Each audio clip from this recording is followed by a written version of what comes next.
Avec un peu de chance, vous avez déjà vu les vidéos précédentes de cette série qui concerne le Bitcoin et l'Ethereum, les deux crypto-monnaies qui sont aujourd'hui les plus importantes du marché. Et puis même si vous ne les avez pas vues ces vidéos, vous avez certainement lu ou entendu le mot blockchain quelque part, sans avoir d'explication permettant de comprendre ce que c'est. Nous allons donc voir rapidement ce qu'est une blockchain pour que vous puissiez mieux comprendre comment les crypto-monnaies fonctionnent. D'abord, il faut savoir que blockchain c'est un mot anglais et qu'en français ça se traduit par chaîne de blocs, même si quasiment personne n'utilise la version française dans le langage courant. La chaîne de blocs donc, en fait c'est une manière de structurer des données. Dit comme ça n'a pas l'air très intéressant et pourtant c'est bien ce dont il s'agit. La blockchain n'est rien de plus qu'une méthode de rangement faite pour des informations. Mais c'est une méthode de rangement exceptionnelle qui a des propriétés très particulières qui deviennent incroyablement utiles dans le contexte d'un réseau décentralisé. Cela dit, ce qui reste le plus incroyable, c'est qu'à l'origine, l'objectif recherché n'avait rien à voir avec la monnaie. En fait, il s'agissait simplement d'un système dans lequel on pouvait publier des documents, leur donner date certaine et s'assurer que ni cette date ni le lien entre la date et le document ne puissent être modifiés. Les blockchains sont donc apparus comme une solution à un problème de stockage de documents il y a plus de 30 ans, lorsque Stuart Haber et Scott Stornetta, deux chercheurs en informatique américains, ont publié en 1991 le document intitulé How to Timestamp a Digital Document, soit en français, Comment horodater un document numérique.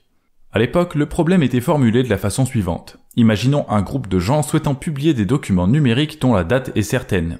Pour cela, la plupart des gens s'orienteront vers un système centralisé dans lequel il y a un service d'horodatage auquel tout le monde est censé faire confiance et qui va être en charge d'associer une date à chaque document qui lui est transmis. Cette solution a beaucoup de problèmes, notamment elle ne permet pas de transmettre des documents sans révéler leur contenu et elle nécessite que le service d'horodatage soit à la fois compétent et honnête.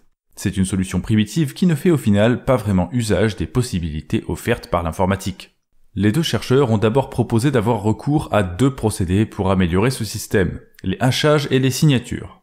La signature numérique, vous le comprenez, c'est un moyen de prouver son identité, tout simplement. Quant au hachage, c'est assez complexe, donc on ne va pas s'éterniser dessus, mais en gros, c'est un procédé qui permet d'obtenir à partir de n'importe quelle information, peu importe sa taille, une série de caractères aléatoires d'une longueur définie qui est toujours la même si l'information reste aussi la même. On appelle cette série de caractères l'empreinte du document. Par exemple, on va calculer le hachage du livre blanc du Bitcoin que j'ai là en PDF. Si je calcule le hachage de ce document avec l'algorithme de hachage MD5, j'obtiens cette empreinte-là. Si je fais une copie du document, que je l'appelle bitcoinwhitepaper2.pdf et que je calcule le hachage MD5, l'empreinte est toujours la même. Donc on peut être certain que c'est une copie non modifiée du document d'origine.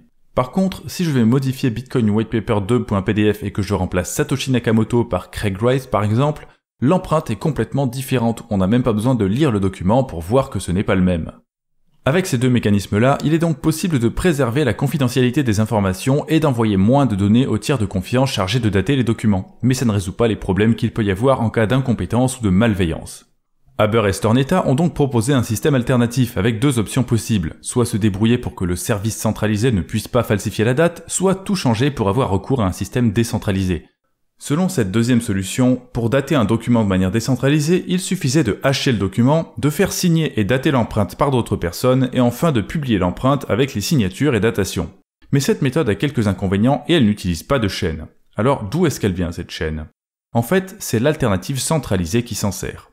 Lorsque le service d'horodatage traite un document, il y ajoute une référence à celui qui a été publié juste avant pour prouver sa date de dépôt. De ce fait, il forme une chaîne de documents. Donc avec ces deux alternatives, on a une chaîne d'un côté et un réseau décentralisé de l'autre.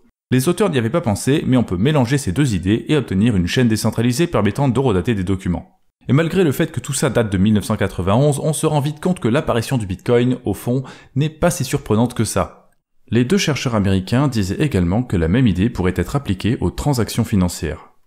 Il leur manquait toute une partie du puzzle, mais l'important c'est qu'ils avaient posé la première brique de cet édifice en créant un système qui permet d'horodater des transactions financières.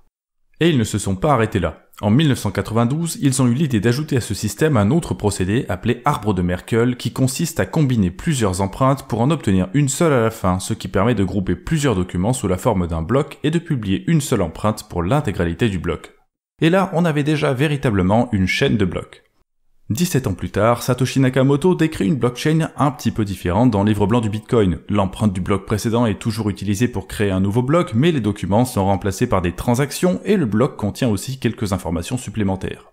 La question qui vient à ce moment, c'est comment est-ce qu'on fait une monnaie avec ça? Pour faire simple, on ne peut pas parce que ce n'est qu'une toute petite partie de ce qu'il faut pour créer une monnaie. La blockchain, même telle qu'elle a été présentée par Satoshi Nakamoto, ce n'est qu'une base de données au sein de laquelle on ne peut pas modifier le contenu existant, rien de plus. Elle ne peut servir qu'à stocker les transactions et prouver dans quel ordre elles ont eu lieu. Et malheureusement, ce n'est pas le seul problème auquel il faut faire face quand on crée une monnaie décentralisée. Notamment, il est également nécessaire de s'assurer que tout le monde se mette d'accord sur la manière d'ajouter des données à la chaîne de blocs, de faire en sorte que personne ne puisse dépenser 2 fois la même pièce de monnaie, de faire en sorte que personne ne puisse prendre le contrôle du réseau et censurer les transactions, etc.